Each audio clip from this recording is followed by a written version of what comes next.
Boa noite, pessoal. Bem-vindos aqui, vocês que estão ao vivo e quem estiver assistindo a gravação. Hoje a aula vai ser sobre 5 dicas para quem está iniciando, então, no mundo das escritas, com a caligrafia gótica, para quem já está no mundo da caligrafia gótica e quer aprofundar ou recordar alguns fundamentos básicos, e entre eles os materiais usados, né? O que a gente pode usar, o que não pode, e depois a gente vai ver o que está aqui aberto para vocês, que é a minha mesa de trabalho com o método Express da escrita, que é esse PDF que tem já vários parâmetros que ajudam, né, a você desenvolver a escrita gótica quadrata. E também tem a folha de treino, que eu já vou deixar aqui gravado, avisado, que quem tiver interesse entre em contato comigo e eu mando o PDF da folha de treino para você imprimir. Ela ajuda também muito, além do PDF do método Express da escrita, tem o PDF da folha de treino, que é excelente também. Não indico usar sempre ele, porque a gente tem que fazer vários tipos de treinos e experimentos, inclusive sem essa grade toda definida, né, com a linha vertical, com o ângulo da pena, com o ângulo, o espaçamento entre as hastes, enfim, né, isso aí a gente vai ver depois. Mas vale a pena usar de vez em quando para justamente você verificar como que você está desenvolvendo a tua prática. Bem, então vamos aqui primeiro compartilhar a tela aqui para vocês. Vamos lá, compartilhar a tela. Aqui. Aí.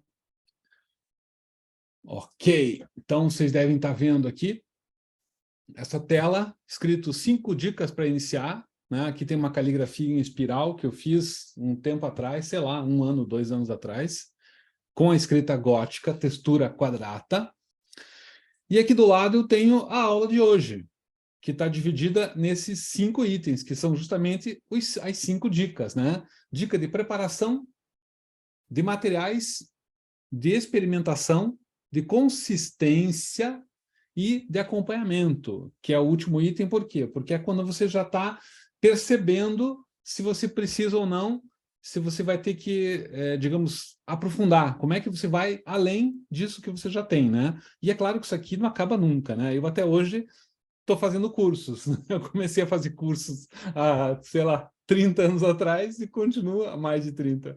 Continuo até hoje. Então, é uma coisa que você sempre está aprofundando, né? Sempre você está revendo, sempre você está treinando, não tem como parar. Bem, então, esse texto aí eu acho que é legal, até saiu errado aqui a primeira parte desse texto em espiral, que está escrito a linguagem, eu errei, mas tudo bem, vamos considerar sem esse erro. A linguagem escritural é uma criação do espírito. Os suportes e as ferramentas da escrita estão a serviço do pensamento, e não o contrário. Anzali, ela era uma diretora da biblioteca francesa de obras escritas. Eu não sei exatamente se é da arte, agora não me lembro. É de um livro do Mandel. Ela escreveu o prefácio do livro, que é um livro sobre as escritas, sensacional também. E a Anzali é uma expert em escritas. Vamos lá, então. Preparação. Primeira coisa, né, que tem que pensar, o espaço, né? O espaço para treinar é aquele espaço que você se sente bem, que você pode se concentrar, que você consegue ter as suas coisas e trabalhar na hora que você precisa, né? Claro que, eu vou começar agora, não tem espaço, vou na mesa da cozinha. Não tem problema nenhum. Só que você tem que pensar nisso, tem que pensar em ter o seu espaço para trabalhar. Tem gente que já tem o próprio estúdio e tal, tem gente que tem um quartinho, então tem o seu espaço, seja no seu quarto, seja, né, num quarto no fundo da casa, sei lá, qualquer lugar que seja só teu. Para quê? Para que você tenha concentração. Isso é para qualquer prática, né? Não é só para a prática da caligrafia, é para qualquer prática. Outra coisa, né, que o pessoal fala muito, mesa. Mesa para você fazer caligrafia. Precisa estar inclinada, que nem aqueles copistas da Idade Média lá, né, aqueles monges copistas, que está assim inclinado a 50 graus até, um negócio super inclinado. Precisa daquele jeito? Não precisa, né? Isso é uma prática que você vai perceber se é necessário com o tempo. Né? Puxa, eu me inclino demais, eu preciso estar um pouquinho, porque senão me dá dor nas costas, dá dor no braço, dá dor na perna. Então, a questão do posicionamento... Oi, Beth, boa noite.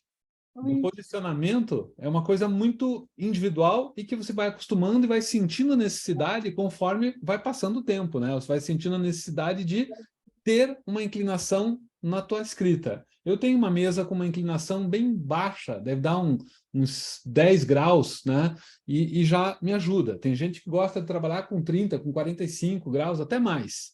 Aí vai, como eu falei, do teu... digamos, da tua necessidade, tá? Você vai perceber, puxa, eu preciso inclinar mais. Aí você inclina, tá? Beth, eu vou ativar o teu mudo, tá? Só para ficar mais tranquilo aqui, porque eu estou gravando. Ok. Vamos lá. Então, a inclinação, no começo, não precisa de inclinação nenhuma, tá? Você vai só aprender os traços principais, você está iniciando. Então, esqueça de ter uma inclinação ideal, tá? Isso aí é para quem está já se profissionalizando lá no nível avançado, né? No nível hard, né? Você ainda está no nível inicial, ou no nível que não necessita... Ou para quem tem também uma prática diária de muito tempo, né? A pessoa passa 6 horas por dia caligrafando. Pô, aí ela tem que ter uma preocupação muito maior com a postura do que para quem passa 1 hora por dia, 2 horas. Não é o suficiente para ter essa necessidade, né? Aí, vamos lá. Iluminação. Iluminação também, de acordo com o necessário. O pessoal me pergunta, precisa ter luz em cima da mesa? Que tipo de luz que você tem que ter? Eu vou dizer uma coisa, tem que ter bastante luz. É como para ler, né? Você tem que conseguir olhar os detalhes sem forçar demais o teu olho, né? A tua capacidade ocular, né? Porque senão começa a dar dor de cabeça, começa a arder o olho, você fica ali meia hora com pouca luz, você já não aguenta mais, né? Tem gente que tem dor de cabeça, tem gente que começa a ter o homem da areia, né? O Sandman, começa a jogar areia no olho, assim, começa a piscar, não aguento mais, isso aqui é muito cansativo. Às vezes é porque você está com baixa luz. Então tem que ter luz suficiente. E normalmente é mais do que aquela luz para leitura. Luz para leitura é uma luz confortável só para ler. Agora, quando você está desempenhando uma atividade em que você tem preocupação com o detalhe, então você tem que ter mais luz. Então, para a leitura, você coloca uma vela do teu lado, você consegue ler. Agora, vai colocar uma vela do lado para você fazer caligrafia. Não dá, porque o teu olho vai ficar atento ali aos detalhes e você vai gastar, né, muito mais atenção e o teu tempo, aliás, em pouco tempo, né, você vai estar cansado, você vai estar estafado, o teu olho vai estar já ardendo. Então, luz, bastante, tá? Essa seria a minha dica aqui. De acordo com o necessário, mas eu posso dar a dica aqui. Bastante luz, tá? Bastante luz. Eu gosto, por exemplo, de misturar a luz branca com luz quente. Tem gente que gosta de trabalhar só na luz branca. Uma outra dica que legal, né? Que luz de LED, né? Eu não sei se a luz de LED tem, não tem efeito estroboscópico, mas tem uma luz que é a luz... Agora esqueci o nome. Aquelas luzes brancas que não são de LED, antigas, elas ficam vibrando, né? A uma intensidade, a uma frequência muito alta que a gente não percebe. Mas aquilo pode afetar o teu cérebro, né? E você começa a ter cansaço. E tem gente que desencadeia até problemas, né, neurológicos por conta dessa luz branca intensa de luzes fluorescentes. Agora me lembro o nome, luz fluorescente. Então, por isso que sempre que você tiver luz fluorescente, é interessante ter um par. O par evita que tenha o efeito estroboscópico, anula o outro, digamos, né? Então, mas enfim, essa é só uma dica aqui. E luz, como eu falei, eu gosto de misturar luz quente e luz fria, tá? Até por conta da cor, né? Se você está trabalhando com cor, se você quer enxergar as cores reais, você tem que trabalhar com uma luz parecida com a luz do dia, né? Que é uma luz quente misturada com a branca. Então, eu misturo luz quente e luz fria, mais ou menos igual à luz do dia. Ou compro uma lâmpada escrito luz do dia, que é a melhor lâmpada que tem. Continuando, essa parte da preparação é necessária, né? E além disso, claro, você tem que pensar o quê? Vou trabalhar com tinta, então tenha um papel, tipo, eu gosto de ter, ó, papel toalha. Galera que trabalha com tatuagem tem sempre, né? Compra isso aqui em fardo, né? Compra fardo, já, negócio enorme. E tem também papel higiênico. O papel higiênico eu também gosto porque ele é mais fininho e tal, eu uso tenho sempre em cima da minha mesa isso aqui. E tenho panos também, dependendo do que é, um trapo velho, usa também para você secar. Você lavou o teu pincel na água, né, e seca, tipo, isso aqui, né, água. Só que a água aqui está com tinta, então está nessa cor estranha aqui. Então, um pote com água é importantíssimo também. Então, isso faz parte da preparação. O que você tem que ter na tua mesa? Eu tenho fita crepe também. Às vezes, dependendo do que eu vou escrever, eu uso uma fitinha para colocar nas laterais, para o meu papel ficar bem fixo, né? Dependendo do que eu vou escrever, eu tenho que cuidar para o papel não escorregar. Então, eu me preocupo com essa questão do papel crepe e de fixar o papel que eu estou usando, tá? Depende da quantidade de tinta, e às vezes você sente necessidade, você começa a treinar, opa, escorrega o papel. Aí você coloca uma fita crepe ali, pronto, né? Já fixou. Além disso, né? O que a gente tem que ter sempre? O lápis tem que ter, né? Porque sempre você vai ter que fazer uma pauta de acordo com a métrica de cada letra, porque você não vai usar, não vai imprimir 500 folhas sulfite, até porque a folha sulfite é uma folha de treino, e mesmo que seja uma folha 90 gramas, depende da tinta que você está trabalhando, a tinta vai ser absorvida pelo papel e vai manchar e vai atravessar. Então, você vai ter que criar suas próprias pautas, né? Você vai ter que criar a tua folha de treino com a métrica, com as linhas, né? De acordo com a métrica da tua letra. No caso aqui, a gente está falando da gótica textura quadrata, que tem 5 larguras de pena de altura X. Isso é lá, para quem ainda não viu o método, vai ver o método, vai perceber isso, né? E 5 larguras de pena, 5 larguras de pena, né? É a média. Tem gótica textura quadrata com 6, com 7, com 3 e com 4 larguras de pena. Então, a média é 5, né? Tudo que eu falo aqui não é uma coisa assim, é assim, é lei. Não, não existe, né? Isso aqui existe assim. A prática comum era fazer com 5 larguras de pena. E eu estou falando sempre de escrita histórica. Era o que se escrevia na Idade Média.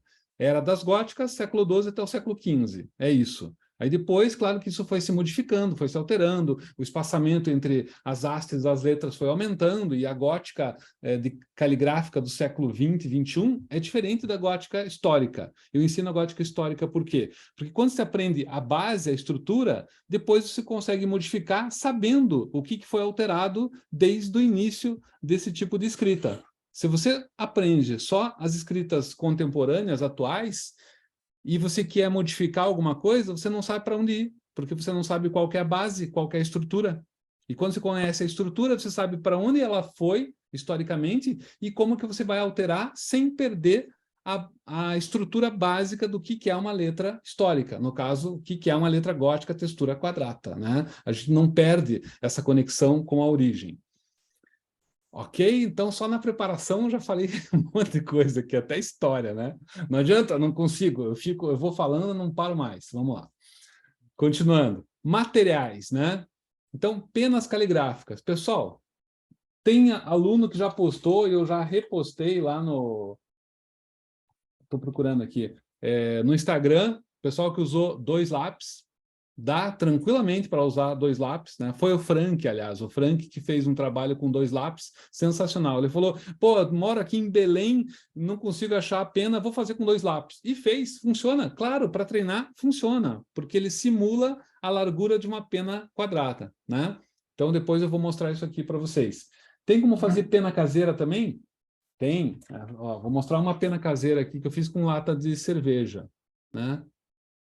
Então, a lata de cerveja, dobrei a lata de cerveja, coloquei uma fita isolante num cabo de bambu, mas dá para fazer com lápis. Qualquer lápis você faz.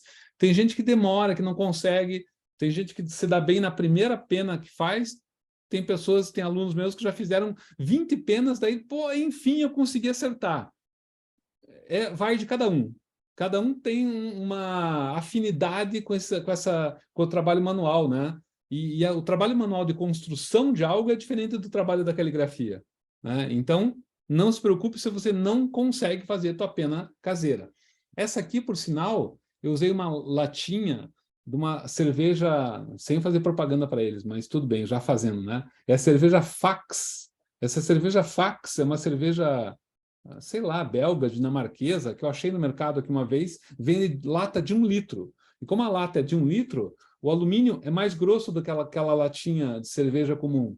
Então, ela não dobra, ela não entorta, aliás. Não é que ela não dobra, ela não entorta. Então, ela é muito melhor para fazer. Só que para cortar tem que usar aquele tesourão. Assim, não dá para usar uma tesourinha, aquelas tesouras escolares, que se usar a tesoura dobra, quebra, porque esse alumínio é muito grosso, é muito forte, né? Mas então, 2 lápis, pena caseira, penas comerciais, tem vários estilos de penas comerciais, tá? Deixa eu mostrar aqui algumas. Esta e esta. Tá, vamos lá. Depois eu mostro no tamanho grande, tá? Só estou mostrando rapidão aqui. Essa também é caseira, com cerveja também, né? Essa é uma pena comercial, tá? Essa aqui é a Leonard P6. A Leonard P6 é a mais usada, assim, porque é o que o pessoal mais usa, tá?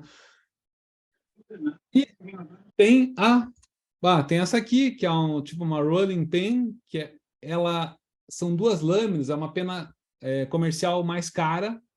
Por exemplo, enquanto essa aqui você paga uns R$ 20 na pena, mais o cabo, uns 15, 20, quer dizer, você vai gastar de 30 a 50 reais, dependendo de onde você está, para comprar essa aqui, que é a Leonard P6. Essa aqui, que é a Dreaming Dogs, você vai gastar uns 100 reais. Então, assim, existe diferença entre pena comercial? Existe. E entre qualidade também. Eu tenho uma outra Speedball também, a C0. Essa peninha também, uns 20 reais, 25, não sei como é que tá. Que também é muito boa, tem gente que adora e tem gente que gosta mais da Leonardo. Tanto faz, tá? E aí a Parallel Pen, que é a última ali, que o pessoal adora, mas eu digo assim, deixe para usar depois que você tiver treinado bastante com penas clássicas. A Parallel Pen é essa aqui, depois eu vou mostrar no uso, tá? Então ela é uma pena que tem reservatório. E esse reservatório tem que ficar comprando esse negócio aí? Não, você compra uma vez, depois compra uma seringa na farmácia e enche o reservatório e sai muito mais barato. Quer dizer, a pena pode sair na faixa de uns 100 reais também, a caneta inteira, mas você vai usar, eu tenho há anos, né? Eu tenho 2, aliás, uma com tinta preta, outra com tinta vermelha. Às vezes eu coloco extrato de Nogueira, que eu já vou falar aí. Então, penas são essas, mas o que eu indico, né? Começar com pena caseira. Eu não consegui me adaptar. Então, compre uma pena comercial barata, simples. Nada de começar com a Parallel Pen, porque senão você se vicia, você não testa os tipos de tintas. Por quê? Porque a Parallel Pen, você não consegue colocar guache dentro da Parallel Pen, você não consegue colocar nanquim, até consegue, mas você vai ter problema que vai entupir. Aí você vai ter que lavar. Dá para lavar? Dá, mas dá um trabalho enorme. Eu já fiz isso tudo, já fiz tudo que é besteira possível, né? Então, eu, como professor, tenho o papel aqui também de falar assim, não vá por esse caminho que eu já fui e já me ferrei. Então, a gente acaba mostrando, né, o trajeto de uma maneira mais fácil. Não precisa quebrar a cabeça tanto quanto eu quebrei a cabeça, né? Então, começa com a pena caseira, tá? Ou pena comercial barata. Qual que é? Depois eu passo os nomes para vocês. Nem se preocupe com isso agora. Papéis. Bem, tem papéis especiais, tem aqui o opaline ou sulfite, que é um papel mais barato, tem o triplex, que é um papel bem grosso, que é chamado também de papel cartão, tá? E tem o craft. O craft é esse aqui, papel embrulho. Isso aqui é o craft, ó. Sensacional para trabalhar, tá? E outra dica também, trabalha com penas acima de 6 milímetros, porque quem está começando tem que treinar a técnica. E a técnica, você tem que enxergar os detalhes para você entender o que você tem que corrigir. Se você trabalhar com pena pequena, você não enxerga o que você errou. É mais fácil de você confundir e achar que está tudo bonito, né? E aí, se você ampliar aquilo, você, nossa, está um horror. E normalmente está um horror para quem está começando. Óbvio, né? Ninguém começa já escrevendo tudo lindo, maravilhoso. Você começa errando e começa tendo que melhorar ângulo, melhorar alinhamento, né? O pessoal vai fazer uma reta, não consegue, né? Treme na hora de fazer a reta, ou faz sempre inclinado para um lado, inclinado para o outro. Então, isso é normal. E quanto maior a letra na hora que você está começando, mais fácil de corrigir isso.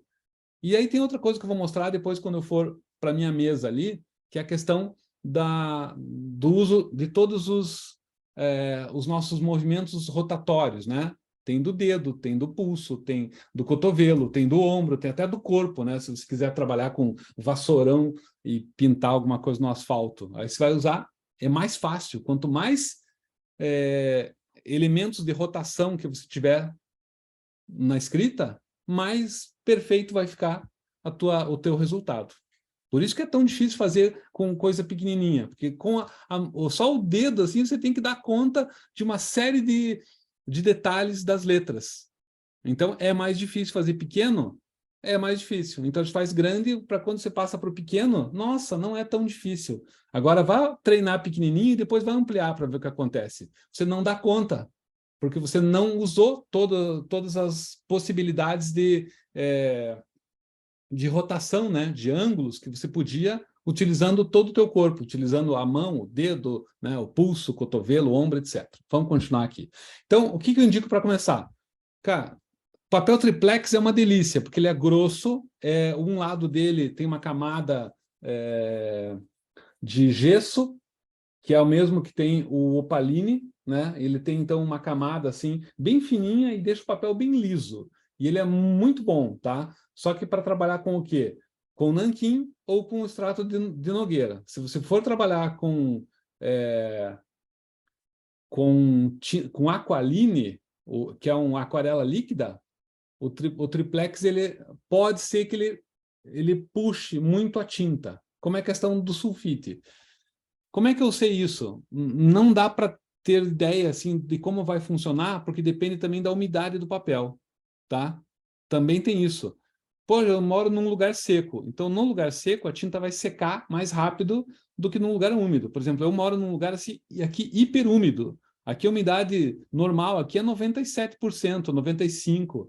Quando tá seco, tá em 90%, 80% tá seco aqui já na região que eu moro, né? E tem gente que mora em lugares que a umidade média é 50%, é 60%, que é bem menor do que tem aqui. Então a tinta vai secar muito mais rápido. Depende da temperatura também. Então, sempre que você trabalha com papel e tinta, você tem que experimentar, tá? Não adianta falar, isso funciona para todo mundo. Não, não funciona para todo mundo. Depende de onde você está. E outra, depende se o teu ambiente é controlado, né? Puxa, eu deixo meus papéis numa estufa. Quem que vai começar pensando nisso? Eu que às vezes tenho trabalhos profissionais que eu faço e eu não penso nisso. Eu guardo num plástico, guardo na gaveta, mas assim, que umidade que tá, que temperatura que tá. Pessoal, eu já trabalhei muito com papel, até por conta do escritório de design que eu tive durante 2, 3 décadas aí. Mas, hoje em dia, eu trabalho pontualmente. Então, eu vou na papelaria, compro papel, uso e pronto, né? E se fica muito tempo parado, o papel já tem uma absorção de tinta diferente. Ele já começa a umedecer das pontas por meio. Então, você trabalha, às vezes, a tinta está indo super bem, você vai chegando no meio e fica ruim. Ou está indo super ruim e no meio fica boa. Por quê? Porque o papel absorve a umidade de uma maneira não homogênea. Ela vai absorvendo a umidade ou vai secando das pontas para o meio.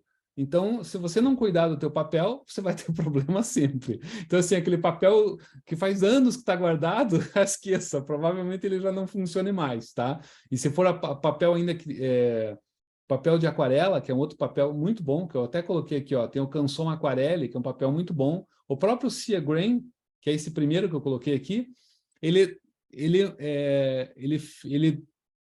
estraga se ficar muito tempo guardado. Eu tinha um que tinha mais de 5 anos guardado. Aí eu abri e falei, nossa, vou usar. Abri não, né? Tava na gaveta. Tirei da gaveta, fui usar, a tinta simplesmente não pegava no papel. Não pegava no papel.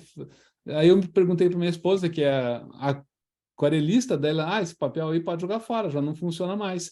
Eu falei, nossa, eu nem sabia disso, né? Descobri alguns poucos anos atrás que tinha essa história, né, de papel de aquarela, que ele é muito mais sensível. Mas tudo bem. Então, que papel que você vai usar? O craft é barato, tá? Tanto o craft em rolo que eu tenho, quanto o craft em tamanho grande.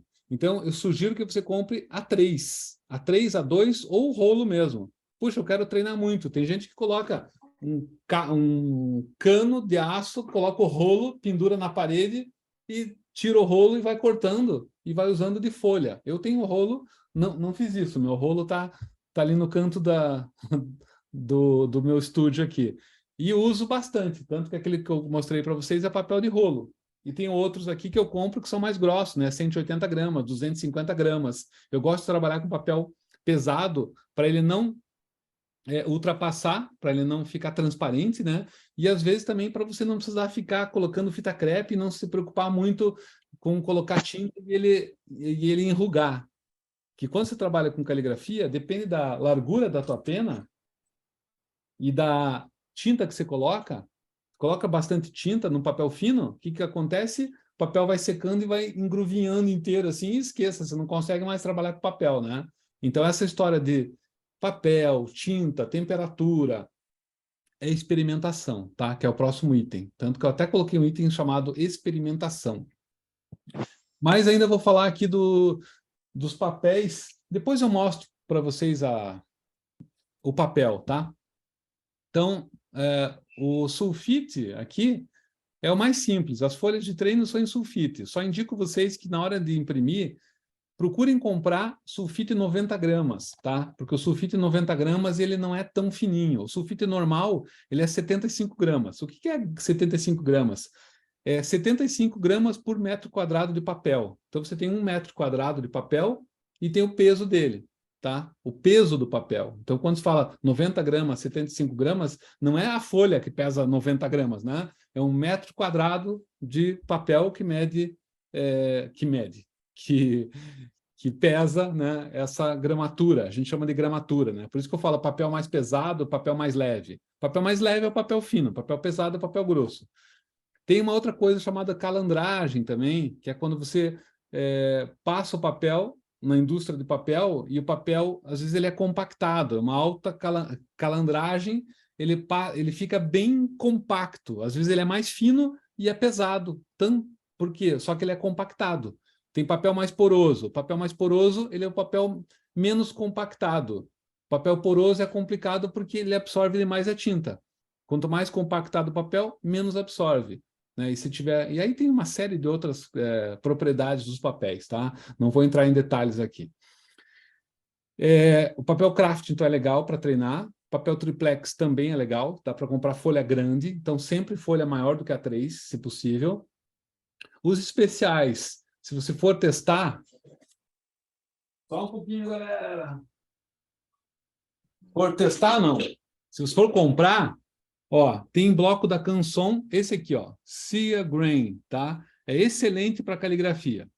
É um papel muito bom para caligrafia. Ele tem uma texturazinha e tal. Ah, não dá para mostrar aqui, mas tudo bem. Não dá mesmo. Mas ele é um papel muito bom para caligrafia. Assim, claro que não é um papel barato, né? Então, eu quero fazer já algum trabalho profissional. E, de repente, você quer aprender caligrafia e nem vai precisar de um papel especial. Mas por que o papel especial? O papel especial, ele ajuda na qualidade final do teu trabalho, tá? Para isso que a gente usa papel especial. E por que eu coloquei aqui aquarela 50% algodão? Eu fiz um trabalho esses tempos atrás que eu usei um 50% algodão. Tem uma outra qualidade dele, ele não amarela, né? Então ele tem a acidez baixa. Por quê? Porque a pessoa ia enquadrar. Eu fiz um enorme assim, e a pessoa vai enquadrar. E se você enquadra um negócio desse, você não quer que ele fique amarelado em pouco tempo, né? Vai ficar amarelado daqui 20 anos, mas não daqui um ano. Então você tem que usar um papel bom. E papel aquarela 50% algodão é sensacional. Depois que você usa um papel desse, você, nossa, que delícia. Só que é caríssimo. Acho que eu paguei, sei lá, se foi 50 ou 80 reais a folha. É caro para uma folha, pessoal. É caro para caramba. E aí o que aconteceu? Eu errei. Não, eu não errei. Meu gato dormiu em cima do trabalho pronto e manchou a tinta do trabalho. Assim, foi assim, nossa, cara. Eu deixei a porta aberta. Foi um negócio assim que foi uma série de fatores, sabe, que vai somando um monte de coisa. Aí tive que comprar outro. Aí você pensa assim, a grana que você ganhou para fazer o trabalho já vai um pedaço, né? mais um tanto no papel ali que você teve que comprar de novo. Enfim, não, e legal que eu terminei de fazer a fotografia e mandei para o cliente. Ele, tá lindo, pode enviar. E aí no dia seguinte o negócio aparece detonado, né? Putz, tem que fazer de novo. Aí falei pro cara, comprei e tal, sem problema nenhum, adorou o trabalho no final. Mas, assim, a gente tem que contar com isso, né? Pode acontecer esses problemas. Vamos lá? Então, próxima dica aqui, tintas. Que tinta que eu posso usar para caligrafia? Tinta nanquim, tinta para caligrafia, que você compra especial. Para caligrafia, agora não tem nenhuma para mostrar aqui. Até tinta para caneta tinteiro. Tipo essas canetas tinteiras, assim, né? Tem uma tinta especial que você compra para esse tipo de caneta, também serve para caligrafia. Aí tudo vai depender do tipo de pena que você está usando. Porque eu falei lá das penas, né? Mas tem penas que funcionam melhor para nanquim, tem penas que funcionam melhor com guache. E aqui eu nem coloquei a outra tinta, que é a aquarela líquida. Aquarela líquida. Tá? Aquarela líquida, que alguns chamam de... tem duas marcas, tá? Principais, a Ecoline e a Aqualine. Tá? Ecoline é uma tinta mais cara, a Aqualine é uma tinta mais barata. Já experimentei as duas e para mim não fez diferença nenhuma, tá? Não percebi diferença. Não sei se a longo prazo a Ecoline vai guardar a tonalidade que você está trabalhando por mais tempo, mas assim, testei as duas, experimentei as duas, olhei, a minha esposa mesmo, que é aquarelista, falou que não faz diferença nenhuma, né? Mas ela não usa aquarela líquida, né? Ela usa umas outras aquarelas profissionais lá, que daí nem é em pasta ou em sólida, né? Diferente. A gente usa aquarela líquida porque a gente vai usar para fazer caligrafia. Mesmo um trabalho que eu fiz usando aquarela, vou mostrar para vocês aqui. É um trabalho que está rolando faz tempo já, isso aqui. Então, eu fiz essas letras aqui, ó, com aquarela. Opa, com aquarela, tá? Isso é feito com aquarela. Eu peguei a tinta da aquarela da minha esposa aqui, a cor, né? Misturei e fiz o texto, tá? Inclusive tem outro que eu vou fazer agora. Isso é de um livro que não saiu ainda, que vai sair ainda, enfim, que eu estou fazendo toda a parte de texto à mão. Tá ficando bem legal, por sinal. Vocês viram ali, né? E vai sair um trabalho muito bacana. E aí, ali eu uso aquarela mesmo, né? A minha esposa me passa lá a aquarela dela, que às vezes é em pasta, né? Um tubinho, e às vezes é só. Essas eu peguei em pasta. Ela me passa a tinta, a cor certa, daí eu diluo até ficar bom, e uso esse tipo de pena aqui, pena flexível, de ponta fina, tá? Para fazer aquele trabalho ali. Aquele ali não é com pena chata. Existe a pena de ponta flexível, ponta fina, e existe a pena chata, que é essa que a gente usa para caligrafia gótica, tá? Então, assim, que outro tipo de tinta que tem? Guache.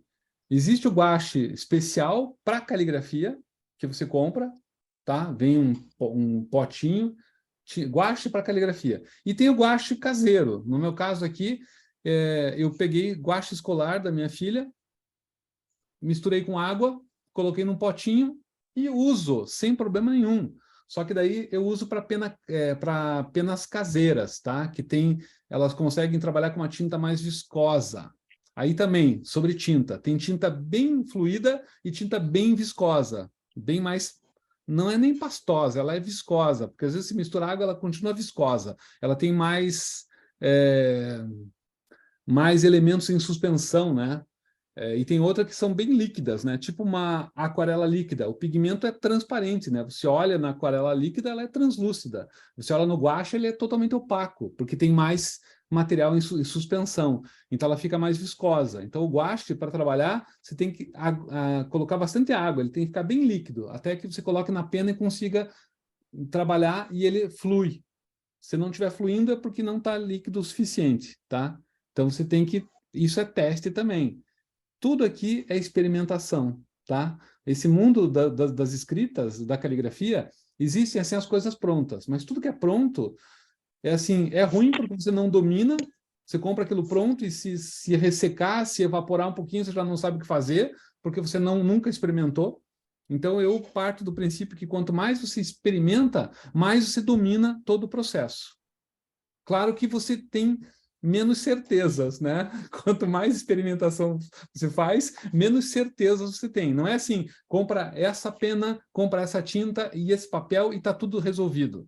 Pessoal, você quer ser profissional ou vocês querem serem amadores? Né? O amador é aquele que compra o kit pronto e faz e está lindo. O profissional é aquele que experimenta, testa, deu errado, testa de novo, compra, faz pena caseira, compra um tipo de pena, não dá certo, compra outro, faz um tipo de tinta próprio, mistura, né, aquarela líquida com guache, mistura com tinta xadrez. Eu já fiz um monte de coisas assim, coisas que deram certo, coisas que deram muito errado, já perdi pena. Então, você tem que experimentar, porque quanto mais você experimenta, mais você vai dominar o processo. E é isso que eu espero de vocês, que vocês se aprofundem até dominar o processo. E dominar o processo não é ter certezas, mas é saber quanto você já experimentou e quais as coisas que dão mais certo. É bem isso, né? Ah, isso é perfeito. Não tem, porque de repente é perfeito para mim. Eu passo para a Beth ali, a Beth não funcionou. Claro, ela mora em outro lugar, mora num lugar diferente, a temperatura é diferente, a umidade é diferente, né? O papel que ela compra pode ser um pouco diferente do papel que eu compro, às vezes o mesmo papel, mas a umidade já vai afetar na nossa prática. E às vezes tem outra coisa, pessoal. Tem gente que trabalha com uma velocidade diferente do outro, né? Eu trabalho numa velocidade de escrita.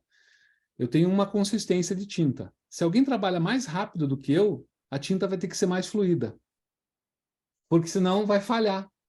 E tem gente que trabalha bem devagarinho, a tinta tem que ser mais viscosa, porque ela vai fluir, ela tem que sair aos poucos, né? Se eu estiver trabalhando com uma tinta muito fluida e trabalhar devagarinho, o que acontece? A tinta vai se espalhar e não vai funcionar. Então, cada um de nós vai entender a sua prática e a forma de trabalhar experimentando. Não tem outro jeito, é prática. Já vou chegar na consistência ali, que eu falo sobre isso. E extrato de nogueira é uma tinta sensacional porque é barata. Barata, tá? Só que ela não tem também... eu já comprei vários extratos de nogueira. Tem uns que vem bem líquido, outros vem pastoso. Tem gente que compra em pó e depois mistura e cria a própria tinta. E eu indico vocês a comprarem extrato de nogueira que é usado na marcenaria para tingir madeira. Só que o último pote que eu comprei veio bem viscoso. O bom é que ele é solúvel em água. E aí, o que eu indico? Água de filtro. Usa água de filtro, que é a água melhor que você vai usar. Ah, tem gente que diz que é para usar água... Como é que se chama? Aquela água que você... é uma água especial, água destilada. Mas assim, eu acho que a gente não está nesse nível de preciosismo, né? Para usar água destilada para diluir o nanquim, para diluir extrato nogueira. Eu pego água do filtro e uso.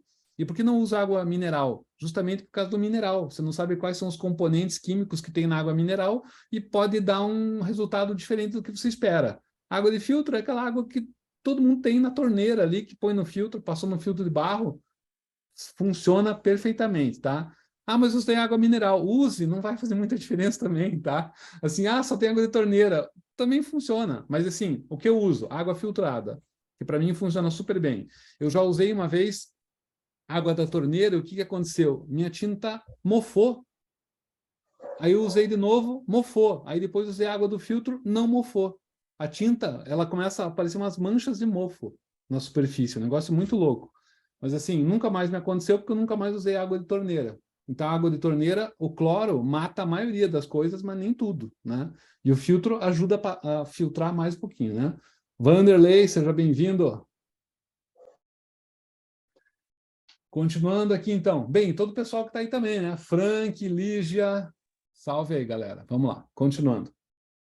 Então, extrato nogueira é muito bom e barato, tá? Indico fortemente o uso dele. Só que ele é um sépia, né? Ele tem uma cor sépia.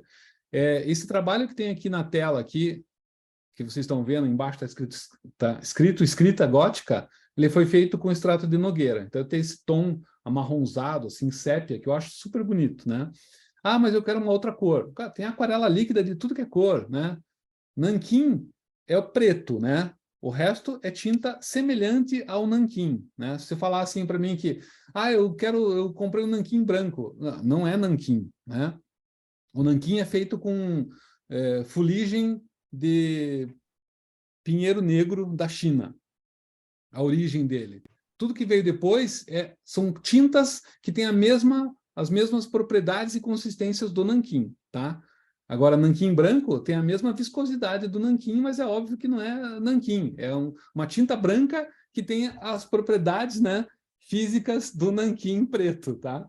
Mas assim, o pessoal me fala assim, nossa, nanquim branco existe? Pô, quer dizer, existe comercialmente, né? Mas na prática, historicamente, não é nanquim. Nanquim vermelho não é nanquim. É uma tinta que tem a mesma propriedade, para você poder usar os mesmos instrumentos, as mesmas ferramentas, né?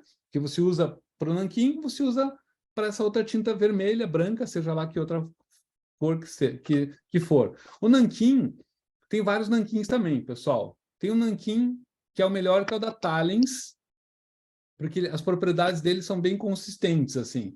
E ele não cria uma camada, uma crosta quando seca, tá? O nanquim da Talens. Tem um nanquim, por exemplo, da Corfix, que é barato, que é bom, que para treino é ótimo, para pena caseira é ótimo, só que ele vai secando e vai criando uma crosta, assim, e depende da pena, eu já perdi pena por conta do nanquim, tá? Que não é bom.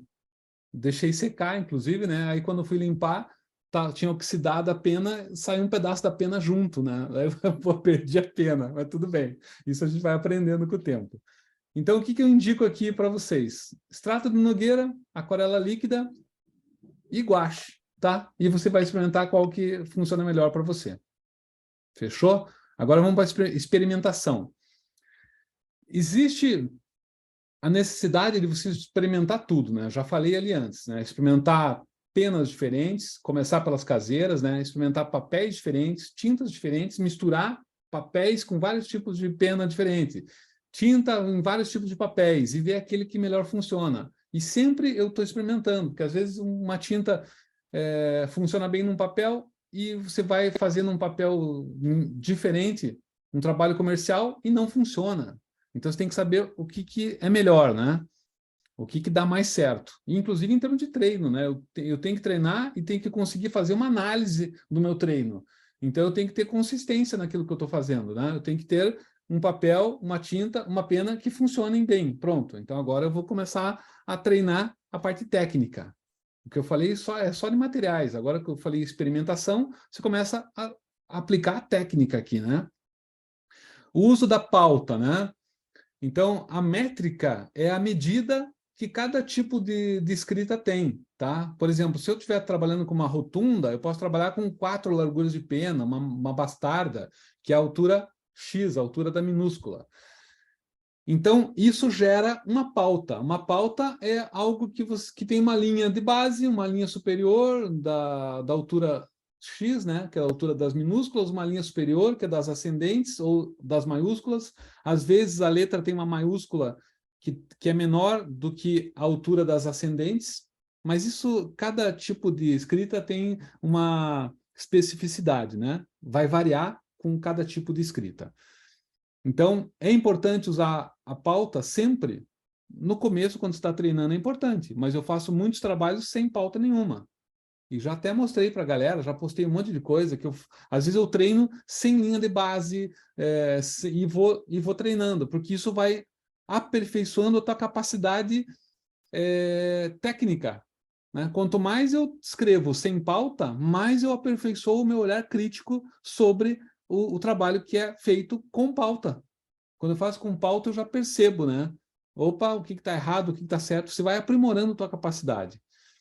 Então, você vai tendo mais parâmetros para fazer a análise. O que é a análise crítica? É você olhar, fazer uma análise com conhecimento de causa, né? Quando você conhece a técnica, você faz uma análise crítica. Quando você não conhece a técnica, você faz uma análise do bom senso. Aquela análise, eu achei bonito, eu achei legal, né? Mas se você nem sabe o estilo de letra, não sabe se o ângulo está certo, não sabe se o espaçamento está certo, essa é a análise do bom senso, né?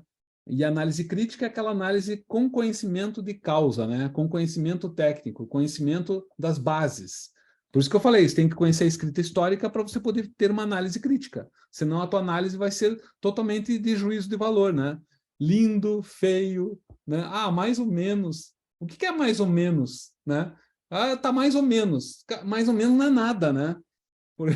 Porque não serve para nada. A análise crítica é assim, olha, tá mais ou menos porque o ângulo não está perfeito, porque tá mais inclinado para a direita, tinha que estar mais reto, né? Porque o espaçamento interno, a entreletra, a contraforma, aí você tem parâmetros para fazer uma análise crítica, tá? Então, a análise crítica você só vai conseguir fazer se você conhecer bem a técnica. Quanto mais técnica você conhece, mais crítico você vai ser na sua análise, tá? Então, só pode fazer análise crítica quando você tem conhecimento da base técnica daquilo que você está analisando, tá? Ok? Vamos lá. Consistência, né? Então, eu sempre uso os 5 P's, né? Que é a prática, a persistência, a prática, a paciência e a prática.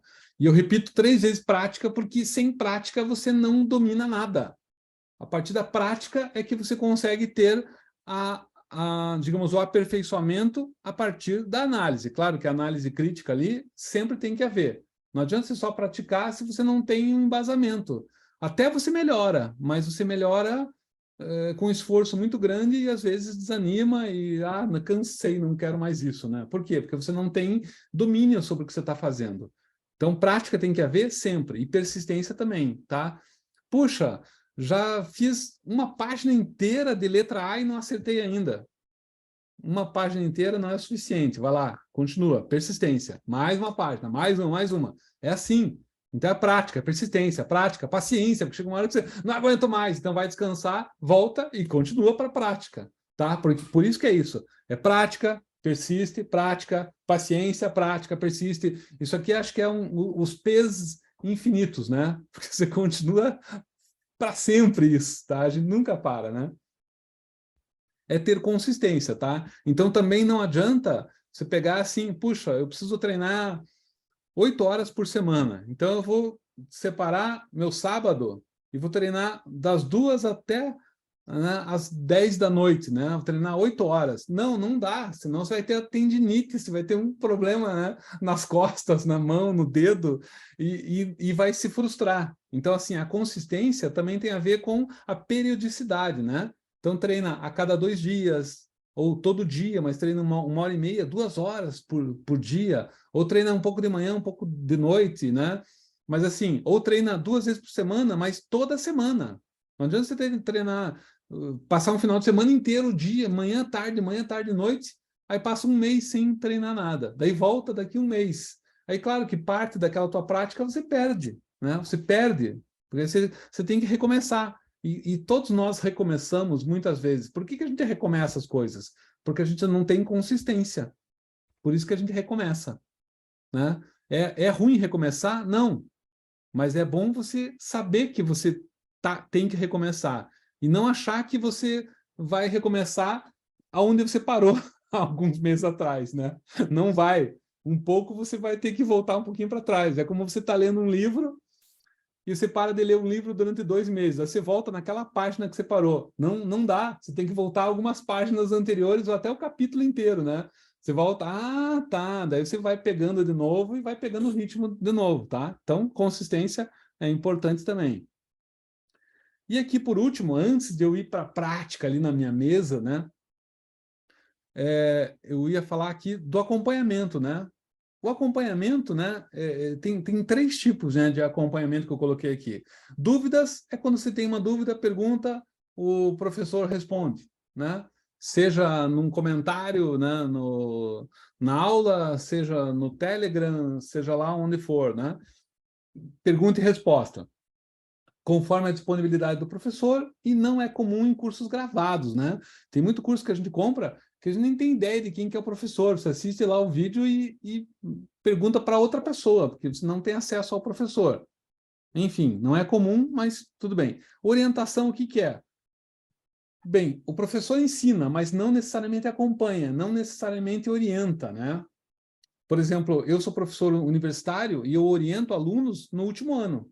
Oriento o quê? Quando é o trabalho final. É o trabalho de conclusão de curso. Esse tem um orientador. O orientador, ele não ensina, ele vai indicando o caminho no processo. Vai por aqui. Não, isso aí não está bom, faça de novo, né? Mas é um olhar individualizado, mas é uma orientação, né? É algo próximo que eu tento fazer com todo mundo, né? Inclusive quem está aqui, que comprou meu método Express da escrita, isso aqui que eu estou fazendo é um tipo de orientação, não pode ser não direto para você, mas é uma forma de você se sentir, digamos, amparado, né? Alguém que está, olha, preocupado com o teu aprendizado, né? Enfim, o orientador indica o caminho do processo de aprendizado. E tem a mentoria. Só queria mostrar para vocês aqui, porque o que é? O mentor, ele acompanha, né? Ele ajuda a identificar o perfil de cada aluno ou mentorando, cria um plano de ação para o processo de aprendizado do aluno. Inclusive, essa semana que vem, eu já tenho uma reunião aí com a Beth, né, Beth? Lembre depois que a gente tem que se encontrar e temos que conversar. Por quê? Porque a Beth é me orientando, né? Assim como o Vanderlei e a Lígia, que estão aqui também, que ainda a gente tem um módulo, que é o módulo de projeto, que a gente vai trabalhar com essa mentoria, né? Não é só uma orientação. Eu vou olhar o trabalho de cada um e vou ajudar nesse processo de projeto, tá? Que é algo mais aprofundado lá no nível de mentoria. Ok. O que mais que eu quero mostrar para vocês aqui agora, antes de ir para a mesa? Interromper compartilhamento. Cadê? Opa! Aí. Só um pouquinho, galera. Processo... É isso. Bem, então, deixa eu ir para a mesa lá, e depois, no final, eu vou explicar um pouquinho aqui, para quem tiver interesse em conhecer, o que é a mentoria, tá? Eu criei aqui um outro mapa mental, assim, explicando o que é a mentoria lá para o final. Então, vamos lá. Edgar, será disponibilizada a apresentação das 5 dicas? Sim, sim, sim. Vai ser disponibilizado para quem estiver no grupo, tá? Quem está no grupo, no meu grupo do WhatsApp lá ou de alunos, né, do Método Express ou do preliminar da escrita gótica, ou quem é mentorando meu aqui que está assistindo, é só me pedir a gravação que eu forneço o link para vocês, que eu vou deixar disponível no YouTube lá como vídeo não listado, né? Porque não é para todo mundo, é só para quem já tem algum interesse, né? Quem já sabe que quer trabalhar com isso. E agora eu vou mudar a minha tela. Então eu vou fechar aqui esse vídeo, porque senão eu vou sair daqui, vai ficar vazio, então não interessa mais aqui. Mas o áudio vem junto, tá? Aí, eu vou conversando com vocês aqui.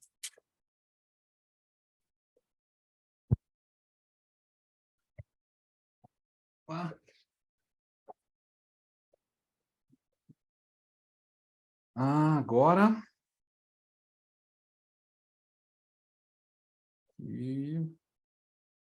Pessoal, deixa eu só arrumar isso aqui. Uhum. Pronto, estou aqui, vocês estão me ouvindo, né? Tá. Isto. Aí. Tá. Estão vendo aqui? Alguém só me responde no chat se está grande para vocês a tela aqui da minha mesa, aqui, onde está aparecendo minha mão. Alguém aí só coloca no chat aí. Dá para ver bem a tela?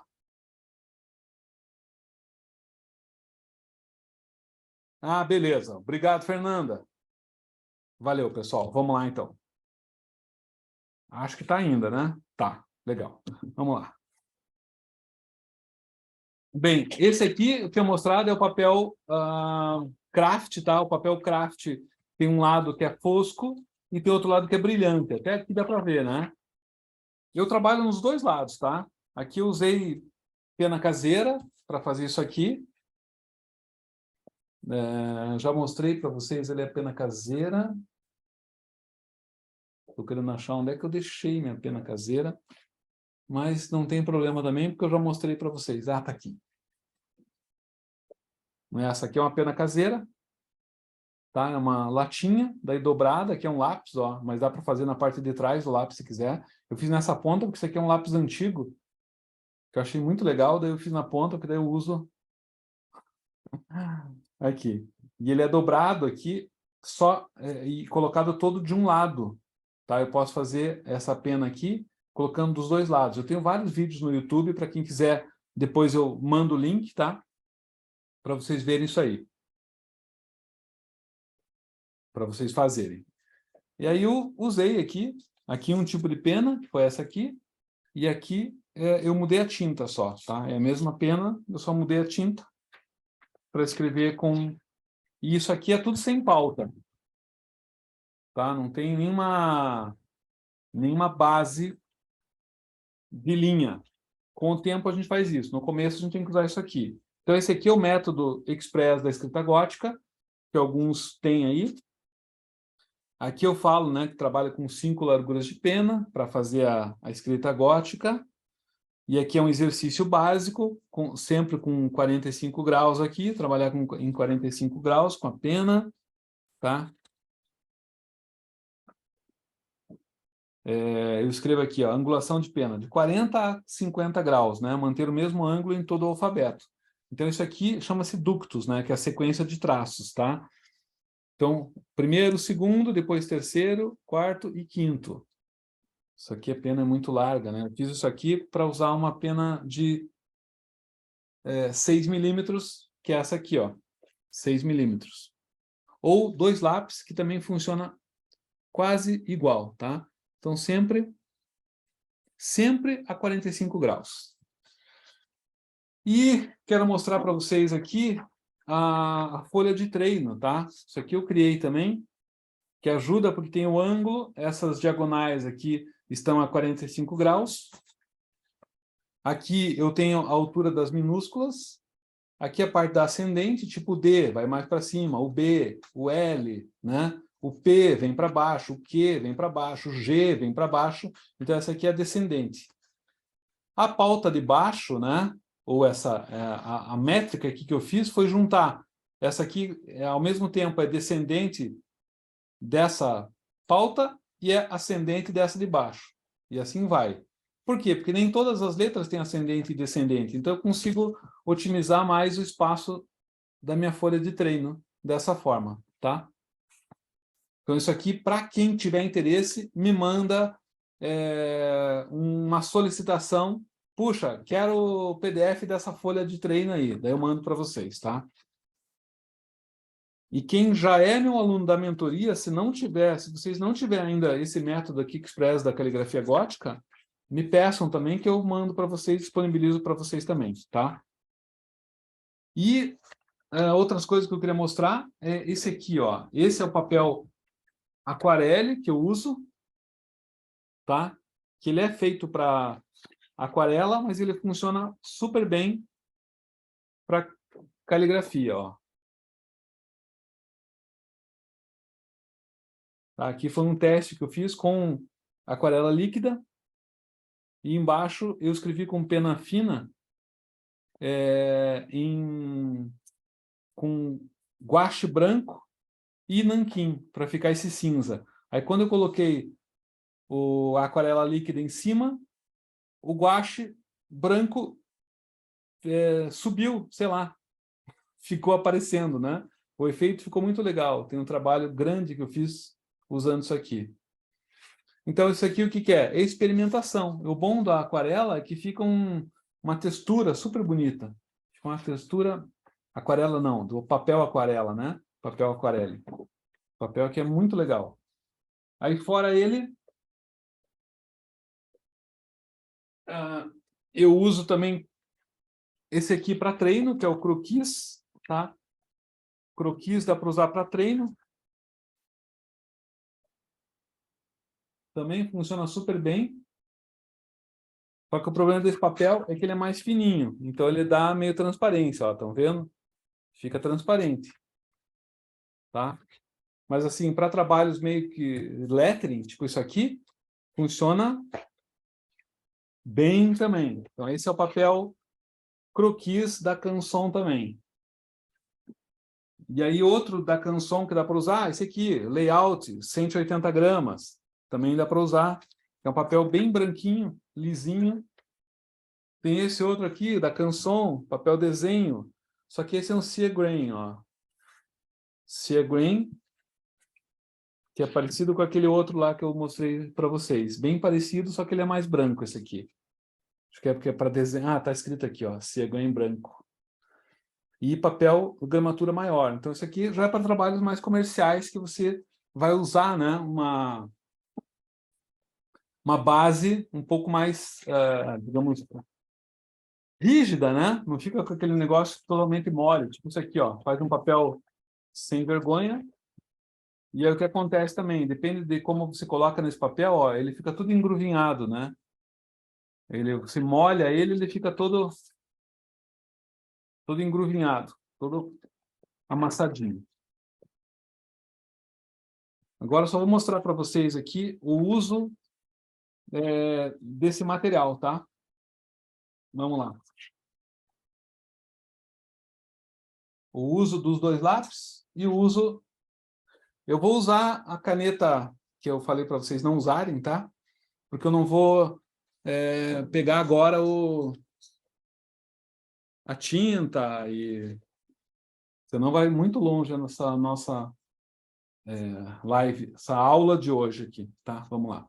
Então aqui, ó, os dois lápis, o uso é assim, tem a questão do ângulo, então eu vou lá, mais ou menos 45 graus, né? Então, 45 graus.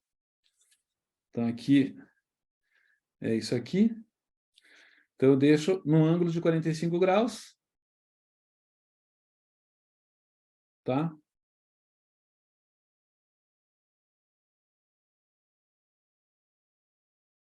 Daí, claro, para enxergar bem o que eu estou fazendo, eu pego só um lápis, ó, e vou fechando, né, as minhas hastes. Isso aqui chama-se haste, tá? O que é vertical é haste.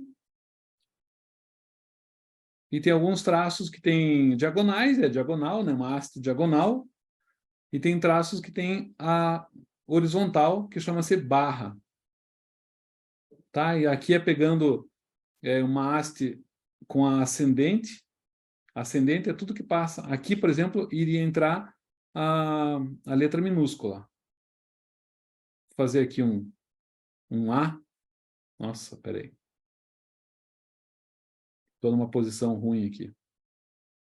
Ah, desculpa, né? Tá? E aqui. Então, ó. Tá? Então, aqui, essa aqui é a altura X, é a altura das minúsculas. Dá para ver? Dá para ver, né? Tá meio fraquinho, mas dá para ver. Puxa, tá bem fraquinho, pessoal. Foi mal aí, mas dá para ver, ó. Fiz uma letra A ali, que é a mesma que tá aqui. Tá? É a mesma que tá aqui. Aqui tá com ascendente, que é essa parte de cima. A letra D também tem ascendente aqui, que é a parte de cima. Então, assim, com o lápis, agora eu vou fazer com a minha Parallel Pen. Dá para ver aqui? Dá. O Parallel Pen é aqui, ó.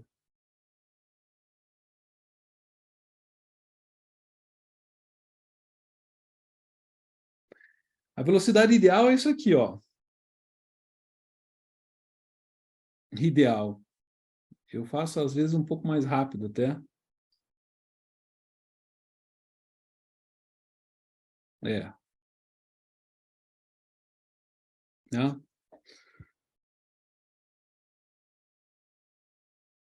E o segredo aqui é fazer sem tremer, tá, pessoal? Nossa, esse aqui saiu horrível. Mas, assim, é fazer sem tremer. Então, assim, se precisar fazer uma página disso aqui, faz uma página. E aqui também. Aqui é assim, ó. Você deita a ponta toda encosta no papel, só que você faz, como está ainda a 45 graus, fica só uma linha, né?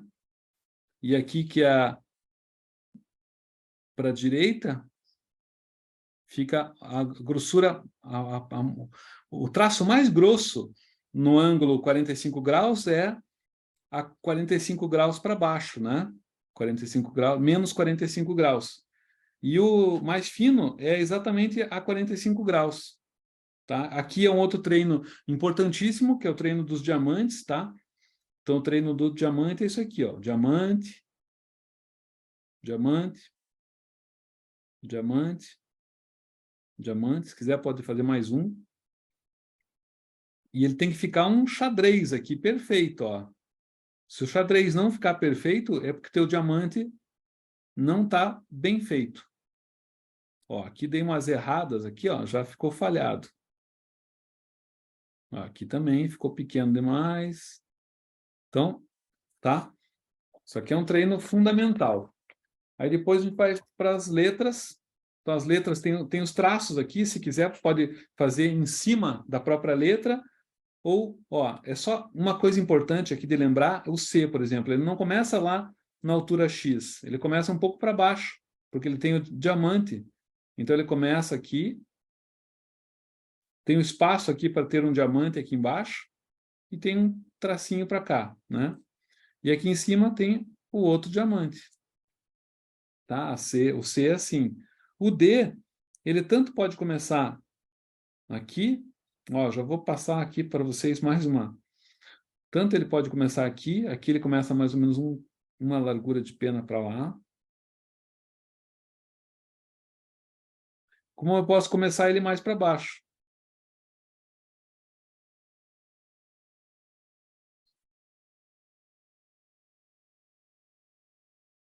Tá? Aqui ele começa lá em cima. Aqui. Então, tem manuscritos medievais desse tipo. Então, tem muitas variações das góticas, né? Eu uso o estilo gótico médio, digamos, né? Que é o mais sim usado, o que foi mais usado. Só lembrando aqui, fazer só mais uma letra aqui para vocês entenderem, essa letra G, né? Por quê? Porque ela é complexa, por isso que eu vou mostrar aqui para vocês. Então vamos lá. Ó. Então eu faço a primeira haste, daí faço o diamante aqui, aí eu faço a segunda haste, que também pode ser reta, tá? Eu vou fazer ela reta aqui, ó. Aí depois eu desço aqui, e aqui, se eu quiser, eu também posso descer até aqui embaixo. E depois fecho aqui, ó, tá? Então, o G também pode ser assim.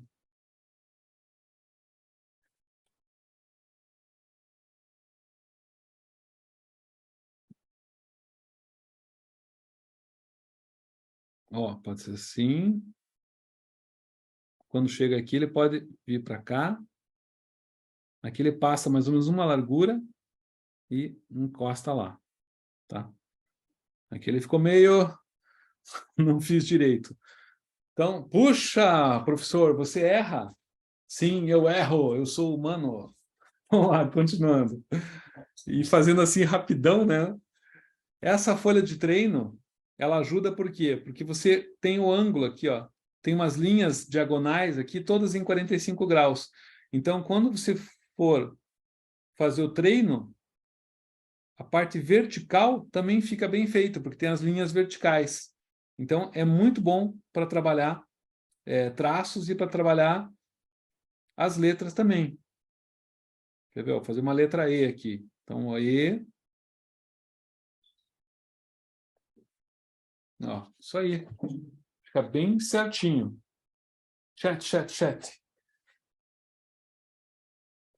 Ah, tranquilo, Fernanda. Sim. Depois eu te mando.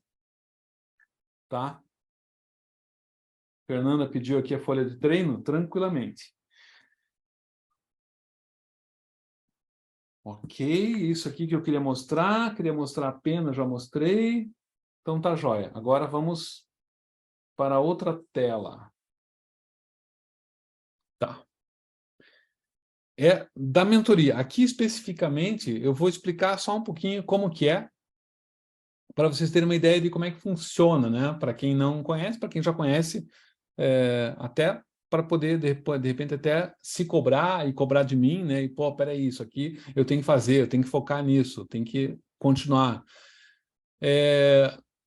a minha mentoria tem acompanhamento individual, mesmo com encontros em grupo, né? Mesmo com encontros em grupo, você vai comentar o passo que você está, o que você quer alcançar e como é que você está indo nesse teu processo, né, de alcançar o resultado que você se propôs. Eu tenho aqui um protocolo, tem o protocolo das 4 etapas, das 7 etapas, tudo vai variar conforme o tempo que você tem comigo, né? O pessoal que tem 2 meses acaba pegando um protocolo um pouquinho mais curto, só que mais concentrado.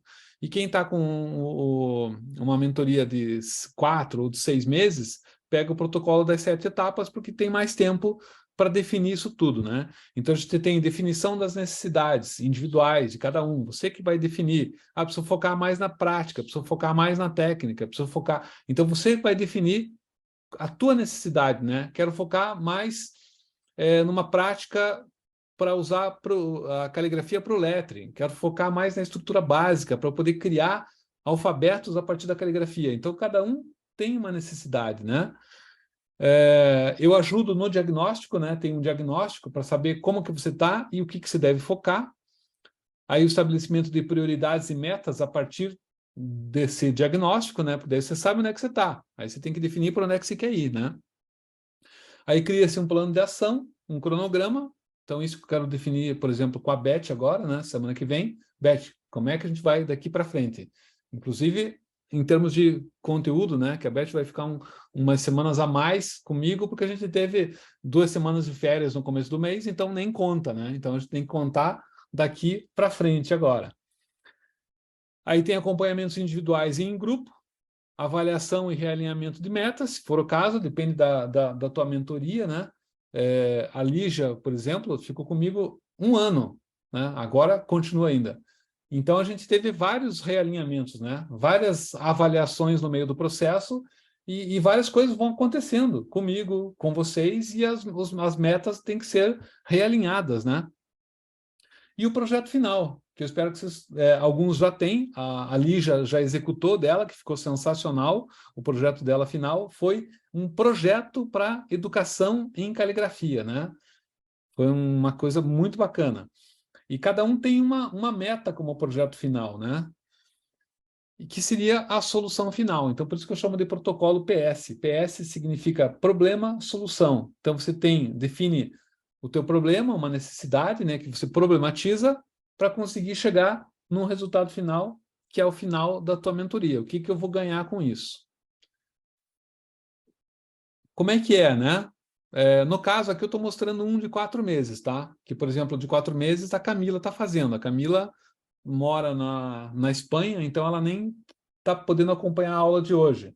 Ela falou que vai assistir a gravação depois, então tudo bem. Então a Camila está fazendo essa mentoria aqui. Então a mentoria, existe um programa da arte da caligrafia gótica e que a pessoa que está fazendo a mentoria tem esse programa.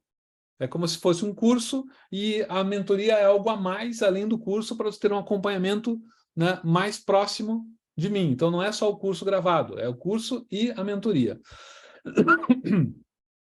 Então, aqui são 5 estilos de caligrafia que você pode aplicar em qualquer trabalho profissional, né, garantindo um controle sobre todas as etapas do processo de projeto do trabalho que você está criando. E a justificativa de cada escolha, de cada fase do projeto profissional. É você se profissionalizar mesmo, né? A ideia é que você se profissionalize. Tem conteúdo de linguagem visual para dominar a composição, tem os desafios, que a gente vai ter quinzenais ou mensais a partir desse ano agora. Eu fui, claro que isso aqui vai sendo alterado, né? A cada ano, a cada mês, eu vou acrescentando novas informações conforme o retorno dos meus mentorandos, né? Então, tem o projeto final, com aplicação e aprendizado de uma metodologia projetual. Então, tem alguns alunos, por exemplo, que vão começar amanhã e sábado. Amanhã vai ser uma aula sobre projeto. Então, tem aí a Lígia, o Vanderlei, que vão participar. Daí eu vou convidar a Beth para participar também, amanhã de noite, tá? Aí é só para mentorandos. Aí tem a Camila também e o Léo também, né? Aí depois eu tenho aqui... Vamos lá, continuando. O que tem de bônus? tem um mês extra de acompanhamento no projeto final. Isso aqui é especificamente para essa mentoria de 4 meses, tá? O Clube da Escrita, que é uma evolução do grupo do Telegram, né? Por quê? Porque ele vai ter esses desafios e aí cria-se um clube, né? Que é onde a gente troca ideia, onde a gente manda material e sofre uma crítica dos colegas e do professor. Eu falei sofre uma crítica, né? Nem sempre é sofre, né? Recebe uma crítica linda. E claro que crítica é sempre assim, olha, isso aqui não ficou bom. Por quê? Ficou tal coisa. Então, sempre a crítica aqui dentro da Academia do Traço é uma crítica, é uma crítica analítica, né? No sentido de que você tem que ter embasamento, você tem que dizer por quê. Ah, o teu ângulo não ficou bom, então perceba nas letras tal e tal que em vez de 45 graus você fez 30. Opa, legal, obrigado. Mas isso aqui eu estou me baseando. Então você tem que também sempre ter a ideia de fazer a crítica e quem recebe a crítica de se defender, né? Dizer, não, isso é por isso. Não, você está certo, vou melhorar, né? Então sempre tem que haver essa troca para ver um crescimento. Por isso que existe esse clube. Senão não haveria nem necessidade de a gente conversar, né? A conversa é sempre para a gente crescer. E eu sempre posto lá coisas que o pessoal que é meu mentorando sabe, né? Eu tenho alguma foto de alguma coisa que eu acho que tem alguma crítica para fazer, eu coloco lá e já, né, detono ali a crítica, né? Enfim, e aí a gente vai aprendendo a olhar também, né? A olhar com esse detalhamento, né? A perceber esses detalhes, né? Então, quando todo mundo faz a crítica, a gente vai ampliando o nosso conhecimento. E aqui eu chamei de passaporte da Academia do Traço, né? Que é acesso aos PDFs, mapas mentais, folhas de treino, encontros online. Quem é meu mentorando tem acesso a todo esse material, né?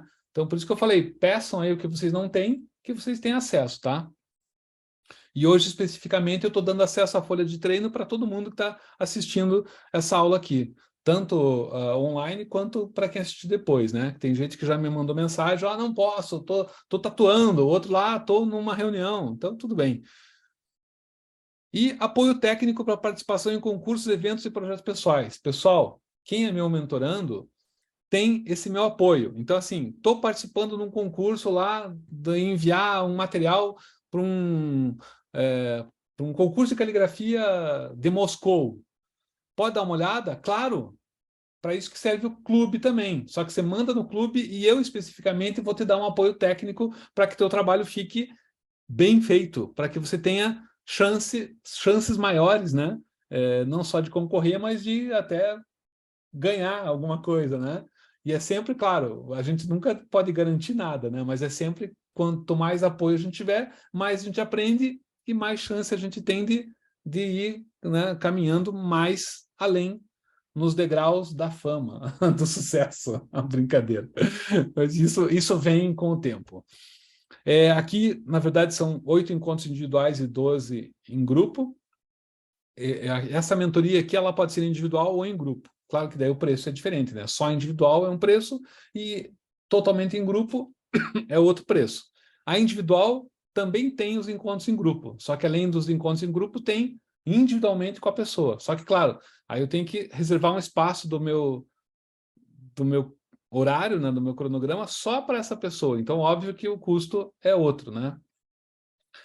Aplicação, né? Aplicação, o que que é? É um formulário que eu criei para saber se você tem o perfil para mentoria nesse momento. Por exemplo, tem gente que está fazendo só o curso básico. Então, vai ficar no básico e depois vai saber se vai precisar continuar, aperfeiçoar, se vai querer uma mentoria, se vai fazer uma diferença para ele ou não, né?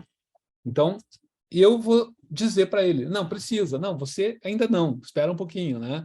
E outra, conforme a tua disponibilidade financeira também. Vai falar assim, não, por enquanto eu até preciso, mas eu não posso, né? Aí se eu não puder ajudar, você vai ter que esperar mais um pouquinho até que tenha tempo e venha fazer comigo. E isso acontece muito. Quero ver aqui, de acordo com a resposta, a gente marca uma sessão experimental, né? Então tem assim, a sessão experimental eu normalmente faço mesmo que a tua aplicação fale assim, olha, não tenho grana agora. Mas se fala assim, mas eu quero fazer uma sessão experimental, quero trocar uma ideia. Pode? Pode. Só que você tem que demonstrar o interesse primeiro, né? Então, se você demonstra o interesse, eu sei que vale a pena a gente conversar e ir mais adiante. E não significa que você faz a sessão experimental comigo, tem que fazer uma mentoria. Não. tá? E eu posso até te dar um pré-diagnóstico gratuito. Olha, é ideal se por isso aqui, foca nisso, aperfeiçoa, vai buscar mais informações, leia isso aqui, né? Vai atrás de um curso, faça outra coisa, né? Enquanto você espera e não entra numa mentoria comigo. Para quem quiser, também vai me mandar. Eu tô afim, como é que eu faço para preencher esse formulário aí? É só me avisar e eu disponibilizo para você o formulário. Quanto que é o valor? Bem, a mentoria individual é 5.000 e eu estou fazendo por 3.500, de 4 meses. Isso aqui é individual, só eu e você, né? Isso aqui, por enquanto, não tem ninguém que fez, mas é uma coisa que eu ofereço, né? Vai que tem alguém que, pô, eu quero individualização. Então, você vem comigo. Em grupo, estou fazendo por 2.000. Isso aqui é a mentoria de 4 meses, tá? Isso aqui eu estou mantendo ainda esse valor. Esse valor vai até quando? Não sei.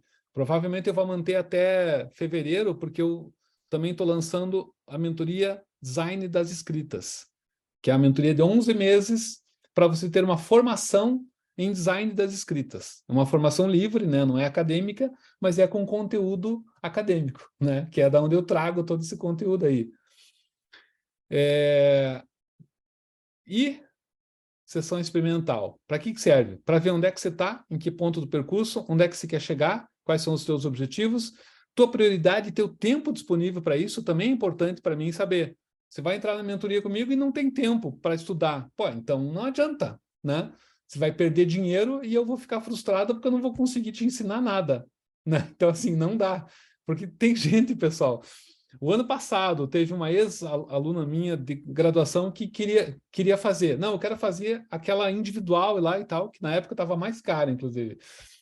E daí, quando a gente foi pensar em tempo e prioridade, ela falou assim, eu tenho aí 1 hora por semana. Eu falei, não, 1 hora por semana não dá. Não dá. É muito dinheiro que você vai estar gastando e não vai aprender nada. A gente vai ficar aqui 5 anos de mentoria e você vai, assim, aprender muito pouco. Então, esqueça. Então, por isso que eu tenho que ter essa sessão experimental, essa individualização para saber qual que é o teu tempo de dedicação disponível, né? Quanto que você pode dedicar àquilo que você quer. Tem que elencar prioridades, né? E necessidade para o aprendizado, né? Eu preciso conversar com você para saber qual o caminho mais adequado. Uma mentoria, por exemplo, é um foco na orientação, no conteúdo, no acompanhamento, né? Tem encontros individuais e em grupo. Um programa é foco no conteúdo, então os encontros são só em grupo, de vez em quando, para tirar dúvida. E o curso, foco é estritamente no conteúdo, né? É como se comprar um livro, só que com um vídeo-aula. Curso é isso, é livro em videoaula, né? Quantos de nós aqui que já compramos cursos e não terminamos? Eu, vários, né? E que nunca abriu, nunca começou, eu já. Comprei curso, que legal, nunca comecei o curso, caramba. E às vezes porque quando você tem uma mentoria, você se compromete, né? Putz, agora eu tenho que me comprometer.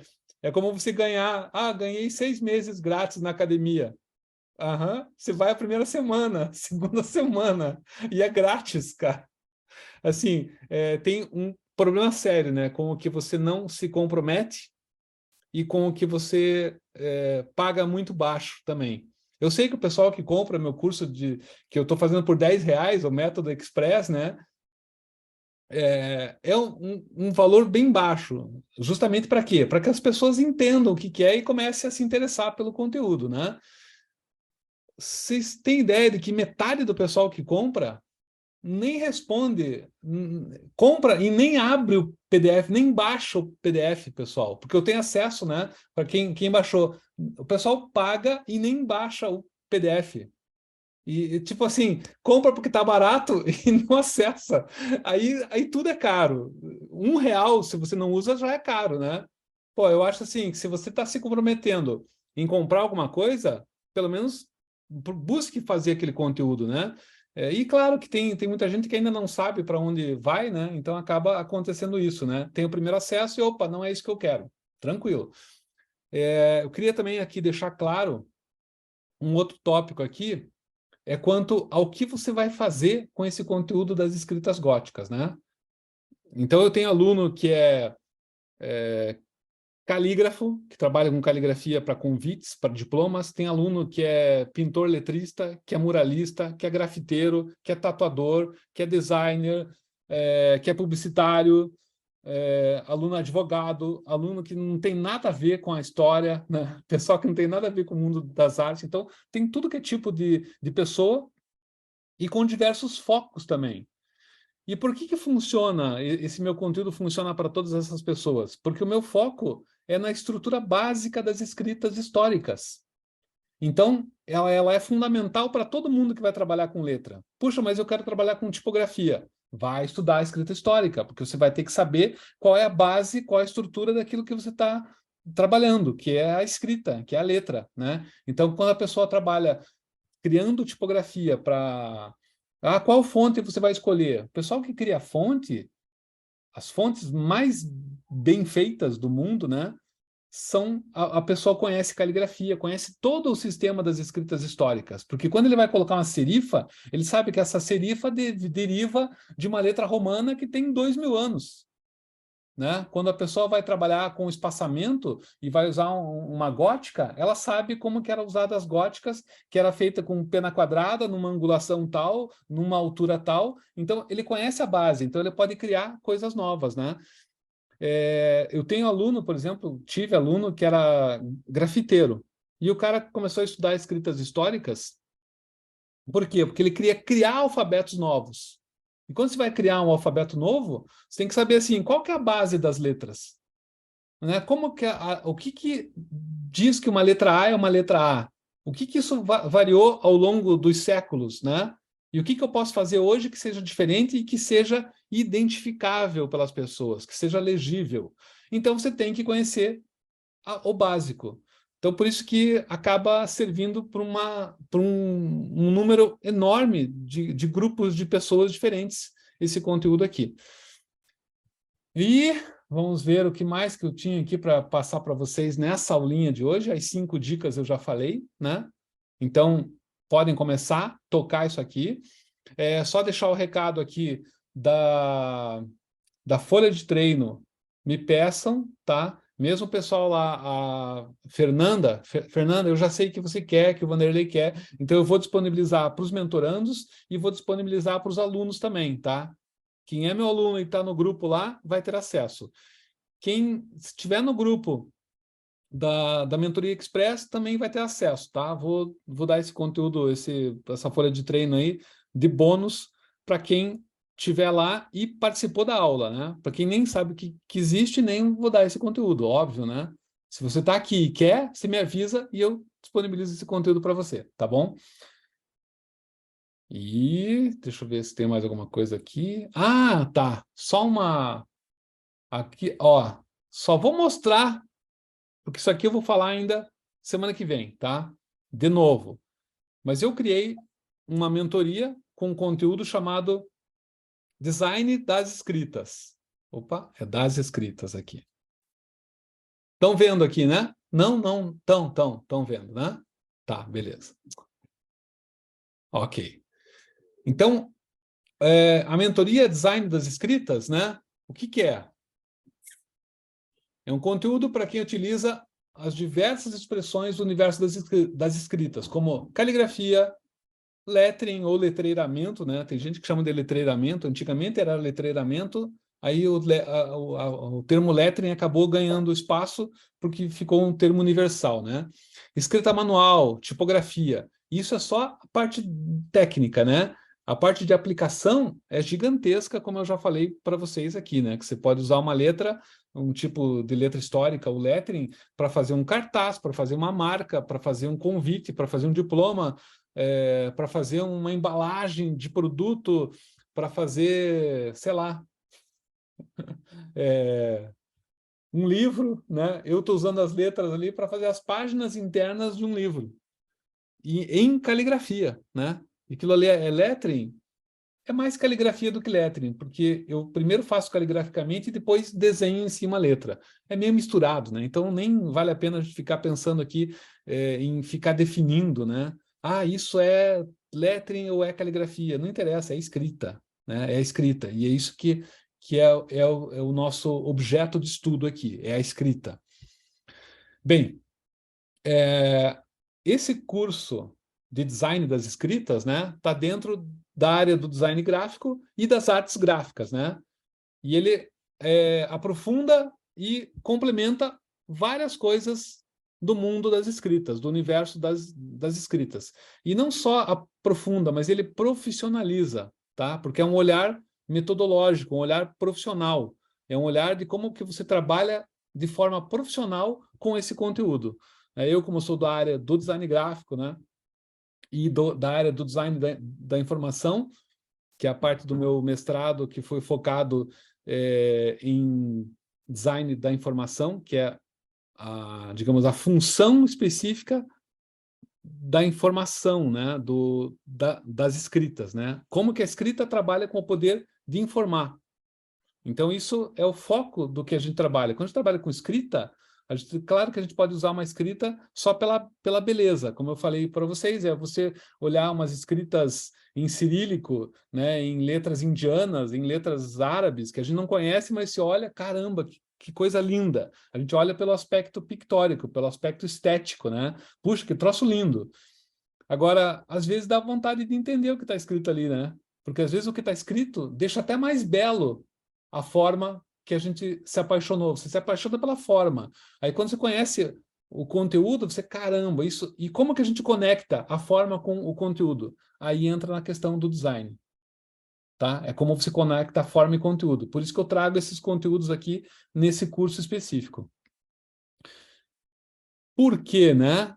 Aqui eu já escrevi isso aqui, até vou ler porque é mais fácil, né? Esse curso de design das escritas supre uma falta, uma lacuna de conhecimento, né? A partir do que eu percebi que falta um aprofundamento teórico, prático e analítico das escritas, dos estudos das escritas, da caligrafia, do lettering, até da tipografia digital. Então, tem muito profissional que tem, assim, muita competência, muita habilidade, muita criatividade, mas acaba não conseguindo conectar e não conseguindo justificar aquilo que ele faz. Às vezes a pessoa faz, tem competência, mas se você pergunta por que você fez isso aqui, a pessoa, não precisa explicar. Será que não precisa explicar? Em termos de reconhecimento profissional, reconhecimento na sociedade, né? Como que a sociedade reconhece o que a gente faz? Puxa, quando você explica para a sociedade o que você faz, a pessoa, agora entendi. Quando você não explica, fica assim, legal, você é artista, então, né? Você só cria porque vem na tua cara. Você tem o dom. E daí acaba fazendo o quê? Não te dando reconhecimento, né? Não dando aquele reconhecimento profissional. Porque a pessoa acha que você é apenas criativa e que isso vem de um dom, e esse dom, então, tem menos valor do que aquele conhecimento de um esforço intelectual para haver o aprendizado. E, na verdade, a gente sabe que, por mais que você tenha o dom, você tem que estudar, tem que se aprofundar. O dom não é assim, a qualquer hora do dia, da noite, né, em qualquer momento eu consigo criar qualquer coisa e por isso eu não preciso cobrar por isso. Não, você tem que justificar o que você fez. E a gente tem que lembrar que quem trabalha com esse universo das escritas trabalha com arte aplicada. Arte aplicada é aquilo que tem uma função específica para cumprir. Você tem um cliente para você atender, né? Você tem expectativas ali de gostos de um público específico. Então, você tem que entender quem é o público, qual que é o gosto dele, qual o contexto do tema que você está trabalhando para oferecer um resultado, né? Um projeto específico para aquele cliente. Tem muita coisa que já parece que é tradicional, né? Convite de casamento usa esse tipo de letra. Diploma universitário usa esse tipo de letra. Diploma político usa esse outro aqui. Isso aí são coisas assim técnicas. Com o design das escritas, você aprende a oferecer soluções diferenciadas para os mesmos problemas. Então, assim, não é porque todo mundo usa uma Old English lá para fazer um diploma que você também tem que usar. Você pode propor outra, desde que você tenha justificativa e conhecimento para isso, né? Então, quanto mais justificativa e conhecimento, aumenta o teu diferencial, e aumentando o teu diferencial, amplia o reconhecimento do que você faz.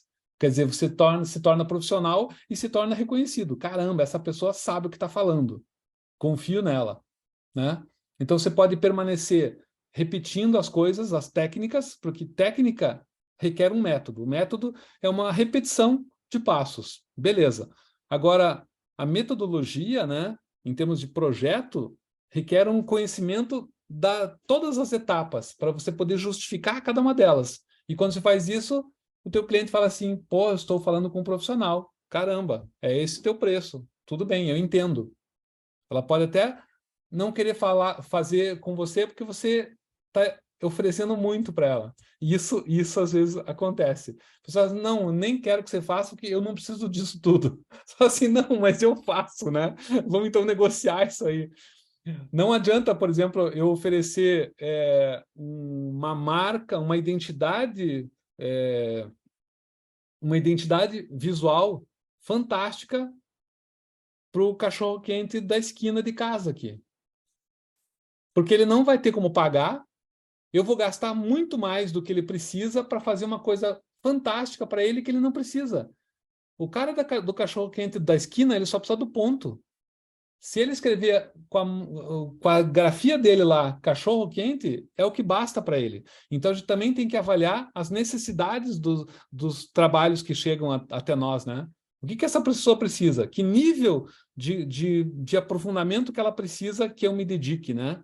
Eu não vou me dedicar um mês para fazer a marca do cachorro-quente da esquina. Se ele quiser, eu falo assim, caramba, eu faço.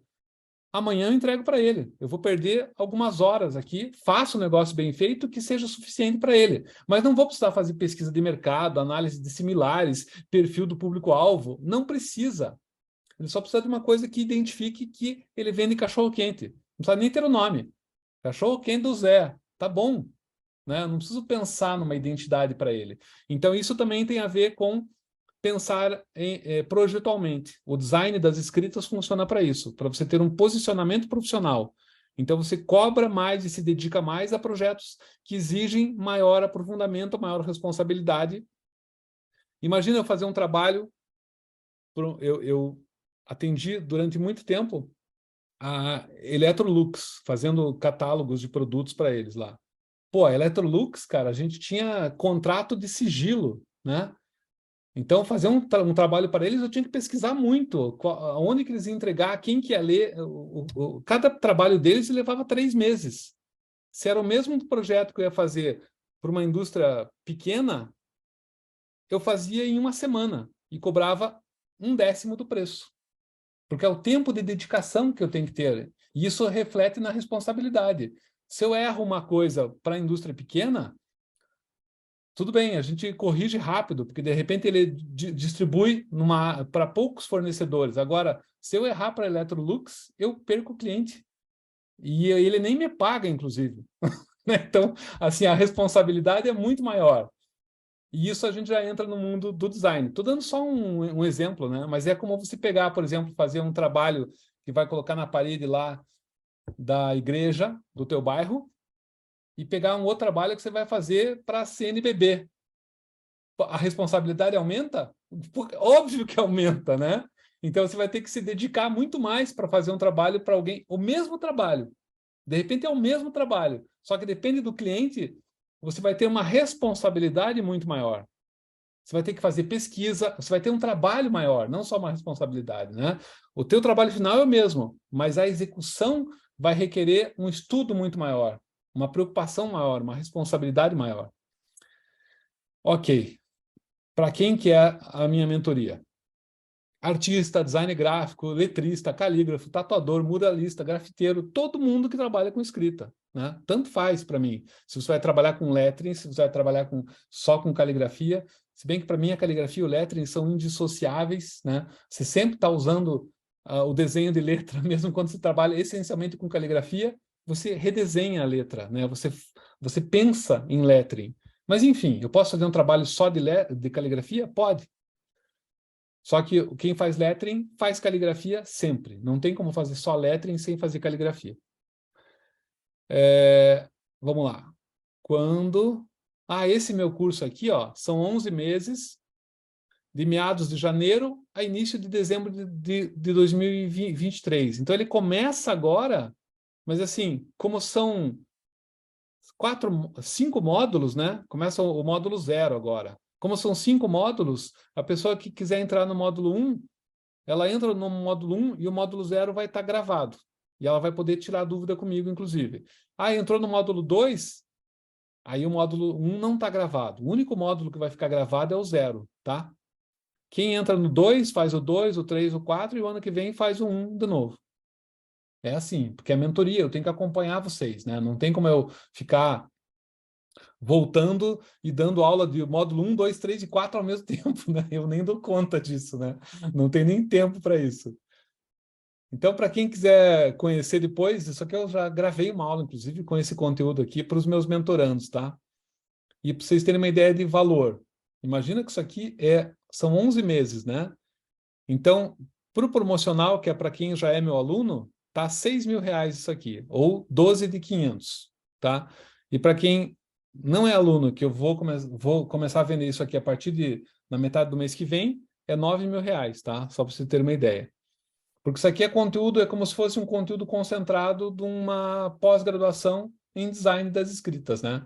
Então, é um conteúdo muito complexo, tem muita coisa, né? Isso aqui, por exemplo, só o módulo de caligrafia aqui, olha só, tem a introdução à caligrafia, contexto e mercado, aí tem a parte de ergonomia visual, correções óticas, legibilidade, materiais e processos, suportes, tintas, ferramentas, processos. Só que isso aqui é aula gravada com conteúdo em texto também, né? Por isso que isso aqui é algo muito mais complexo do que tudo que eu já fiz até hoje na Academia do Traço. História das escritas, então tem a escrita, conceito, definições, evolução. Isso aqui é História das Escritas 1, porque depois vai ter História das Escritas 2. Aí fundamentos de caligrafia, classificação das escritas, anatomia das letras e anatomia dos diversos tipos de escrita. Você tem anatomia da escrita gótica, anatomia da escrita romana, anatomia da escrita carolíngia, anatomia da escrita humanista. Você tem da escrita cursiva, né? Ela varia. Tem uma base, mas ela vai variando. E aí aqui são 3, 4 semanas de oficina caligráfica. Assim como vai ter 4 semanas de oficina de lettering. Depois vai ter oficina de tipografia. E depois o módulo 4, que é a oficina das escritas, né? Daí é um projeto de design das escritas completo, que é o módulo 4, por isso que é o módulo final. E o módulo primeiro, básico, que vocês viram, é o de projeto, para entender como que a gente começa um projeto. A introdução, né? Para quem que é o contexto, depois o público de interesse, análises similares, o conceito, a metodologia projetual e a oficina de projeto, que é a 5ª e 6ª semana. Pessoal, por hoje é esse o conteúdo que eu tenho aqui para vocês. Espero que vocês tenham curtido lá desde o começo, né? Que tem bastante coisa que vocês já viram, mas quem já é meu aluno, né? Quem não é, eu acho que é um conteúdo gigantesco. Imagina se para quem sempre aprende alguma coisa, imagina para quem está chegando agora, né? Eu fico imaginando assim que não tem problema se você pegou pouca coisa desse conteúdo todo, tá? Isso aqui são conteúdos que a gente tem que repetir, porque isso aqui tem que estar sempre sendo revisto, né? Eu mesmo, como eu falei para vocês, sempre começo um curso novo de caligrafia e vou reaprendendo desde o começo, revendo, aprofundando. É como você ler um livro 2, 3 vezes. A cada vez que você lê, você chega numa camada diferente, né? Parece que cada leitura você vai aprofundando, aprofundando. Eu falei, caramba, daqui a pouco eu estou na alma do escritor que escreveu esse livro aqui. E é assim que acontece mesmo, né? Você vai entendendo cada vez mais. Pessoal, alguma pergunta?